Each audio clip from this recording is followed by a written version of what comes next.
2011년 세상에서 가장 평화롭다고 알려진 나라 노르웨이의 심장이 멎었습니다.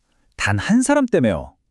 나라는 순식간에 깊은 충격과 슬픔에 빠졌죠. 오늘 우리가 들여다볼 이야기는 바로 2차 세계대전 이후 노르웨이 최악의 폭력 사태로 기록된 2011년 테러, 그리고 그 중심에 있었던 인물 안데르스 베링 브라이비크에 대한 모든 것을 사실에 근거해서 한번 파헤쳐 보겠습니다. 자, 이 숫자 77, 이게 뭘 의미할까요? 이건 단 하루, 단 한 명의 남성이 앗아간 무고한 생명의 수입니다.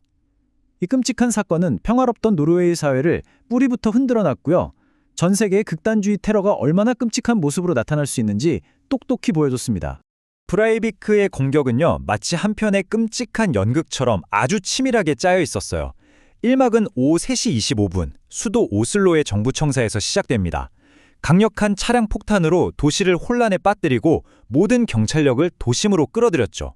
그리고 2막, 약 2시간 뒤 그는 경찰관으로 위장한 채 우테위아 섬으로 향했습니다. 그곳엔 노르웨이의 미래를 이끌어갈 청소년들이 노동당 캠프에 모여 있었고, 브라이비크는 그들을 향해서 무차별적으로 총을 쐈습니다. 모든 게 피해를 극대화하기 위한 냉혹한 계획이었던 거죠. 피해는 정말 상상을 초월했습니다. 오슬로 폭탄 테러로 8명, 그리고 우테이아 섬에서는요, 이제 막 미래를 꿈꾸던 10대 청소년 69명이 목숨을 잃었습니다.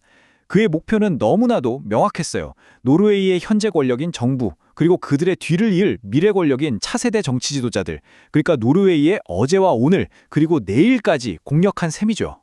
자, 이렇게 끔찍한 사건의 전말을 봤는데요. 하지만 여기서 멈출 순 없죠. 이제부터는 무엇이 일어났는지를 넘어서 대체 누가, 그리고 가장 중요한 왜 이런 짓을 벌였는지 그 뿌리를 한번 파고들어 보겠습니다. 지금부터 이 순서대로 함께 따라가 보시죠. 첫 번째 질문입니다. 이 모든 비극을 계획하고 실행한 사람, 안데르스 베링 브라이비크. 대체 어떤 인물이었을까요? 놀랍게도요, 그는 당시 32살이었고 외교관 아버지와 간호사 어머니 밑에서 자란 아주 평범해 보이는 그런 중상층 남성이었습니다. 프로필을 좀 들여다보면 정말 모순투성이입니다. 그는 극우 극단주의자, 반이슬람, 반이민주의자였죠. 근데 우리가 흔히 생각하는 그런 음침한 외톨이, 외로운 늑대, 이런 이미지랑은 거리가 멀었어요. 친구들은 오히려 그를 사교적이고 배려심 깊은 사람으로 기억했거든요. 이 평범함이라는 가면 뒤에 숨어서 그는 혼자서 끔찍한 증오를 키우고 이 모든 범죄를 계획하고 실행에 옮겼던 겁니다. 바로 이 지점에서 재판 내내, 아니 노르웨이 사회 전체를 뒤흔들었던 단 하나의 질문이 떠오릅니다. 그는 그냥 통제불능의 망상에 사로잡힌 미친 사람이었을까요? 아니면 자신의 신념에 따라 움직인, 그래서 자신의 모든 행동에 책임을 져야 할 그런 냉혹한 테러리스트였을까요? 그를 이해하기 위한 열쇠는 참 아이러니하게도 그가 직접 남긴 어마어마한 양의 글 속에 있었습니다. 지금부터 그의 증오가 어떻게 만들어졌는지 그 문제의 선언문을 같이 한번 들여다보시죠. 브라이비크에게 이 테러는요, 사실 시작에 불과했어요. 진짜 목적은 자신의 사상을 세상에 알리는 거대한 홍보 활동이었던 거죠.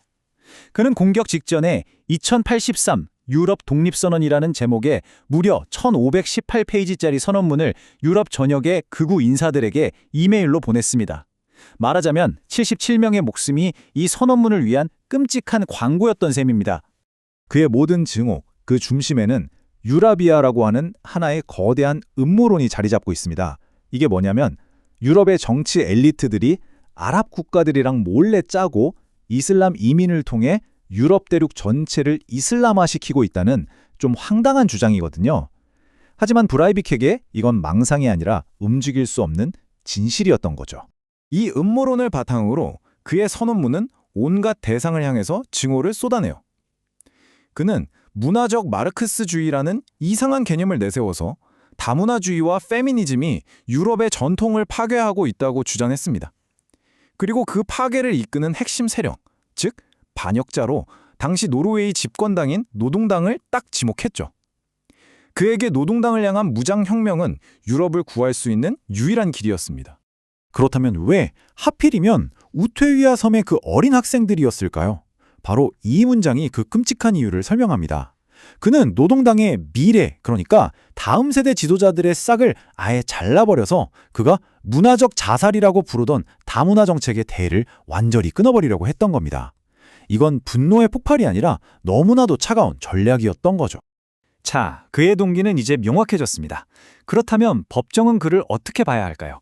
재판은 곧바로 가장 중요한 쟁점, 바로 그의 정신 상태를 둘러싼 치열한 싸움으로 넘어갑니다.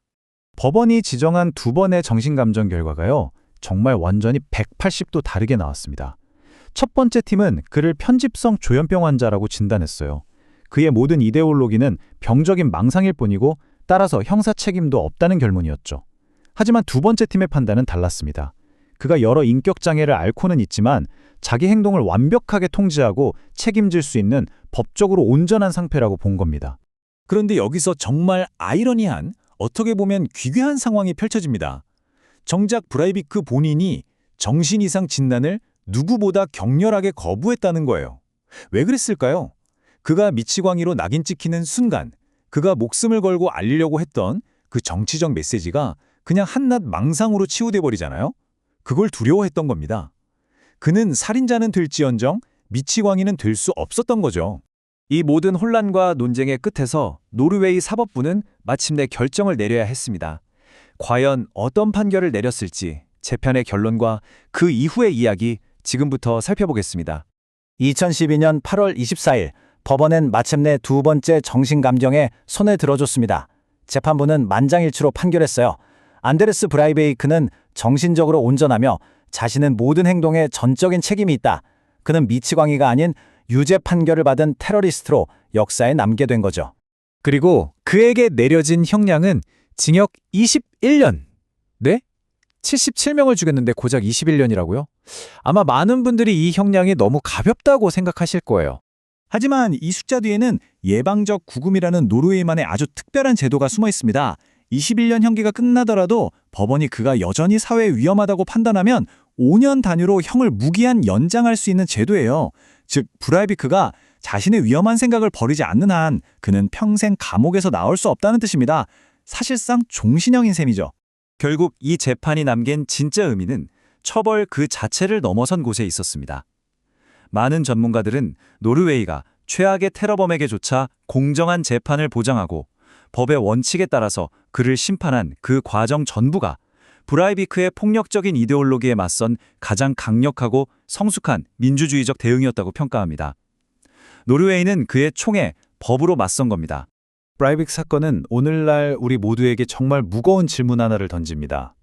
우리 사회를 파괴하려는 극단주의자를 마주했을 때 우리는 정의와 안보, 그리고 우리가 지켜야 할 인간적인 가치 사이에서 어떻게 균형을 잡아야 할까요? 정답은 없을지도 모릅니다. 하지만 그 답을 찾아가려는 노력이야말로 브라이비크 같은 증오에 맞서는 우리의 가장 강력한 무기가 아닐까요?